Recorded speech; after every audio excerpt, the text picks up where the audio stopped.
KP में मौजूद आपकी जमात ने वज़ीर आला की इमरान खान से मुलाकात के लिए करारदाद पास की है, जबकि वज़ीर आज़म ने इस हवाले से कोई ख़ास इक़दाम अभी तक नहीं लिया है। इस कॉन्ट्रडिक्शन की क्या वजह है? वहाँ पर सपोर्ट देना, यहाँ पर खामोशी इख्तियार रखना। देखिए, मेरे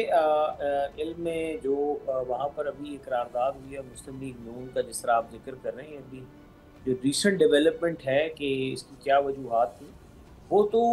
मेरे इल्म में इस तरह उसके बारे में मज़ीद तफसीलात मेरे पास मौजूद नहीं है कि ये हमारी वहाँ पर जो मकामी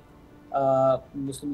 लीग नून की नुमाइंदगी है कि उन्होंने या वफाकी हुकूमत के साथ जो अलाइज़ है उनकी नुमाइंदगी ने ये करारदाद जो है मुतफ़िक़ा तौर पर उसको क्यों सपोर्ट किया है। लेकिन एक बात जहाँ तक वफाकी हुकूमत का सवाल उठता है,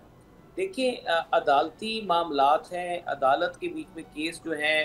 वो ज़ेर बहस हैं, वहाँ पे पेंडेंसी के दौरान एक प्रोसेस है, उस प्रोसेस के बीच में एक एप्लीकेशंस दी जाती हैं और हमें तो इस बात पे बिल्कुल ही देखिए, हम इमरान खान के साथ मुलाकात सुहेल अफरीदी साहब की हो जाए,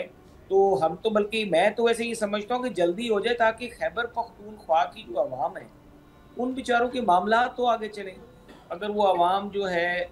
वो जो नेशनल सिक्योरिटी काउंसिल की एक बड़ी अहम तरीन इजलास हुआ, उस इजलास में सुहेल अफरीदी साहब जो हैं वो शिरकत नहीं कर सके। उन्होंने हल्फ तो रियासत के साथ वफादारी का उठाया, दस्तूर के साथ वफादारी का उठाया, लेकिन साथ में उन्होंने शर्त रख दी कि मेरी मुलाकात होगी, जबकि उनके हल्फ में कोई शर्त ये ऐसी मौजूद नहीं है, कोई शिक ऐसी मौजूद नहीं है कि जब तक उनकी अपने बानी से जमात की मुलाकात नहीं होगी तो वो कोई भी रियासती अमूर की जो मीटिंग है वो अटेंड नहीं करेंगे।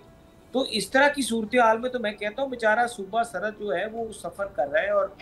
अगर वो रियासती अपनी जो जिम्मेदारियाँ हैं वो निभाने से कासिर हैं, वो नहीं निभा सक रहे और उधर यही पेश किया जा रहा है, तो मेरा तो ख्याल है कि उनको फौरी तौर जाके अदालत से रुजू करना चाहिए, दरख्वास्त देनी चाहिए, अदालत का दरवाज़ा खटखटाना चाहिए, लेकिन साथ में अपनी रियासती जिम्मेदारियाँ जो हैं वो पूरे तौर पे निभानी चाहिए ताकि सूबा जो है खैबर पख्तूनख्वा, उसकी आवाम के जो हकूक हैं वो तल्फ ना हो। राइट। सब्सक्राइब करें और बेल दबाएं ताकि कोई खबर रह न जाए।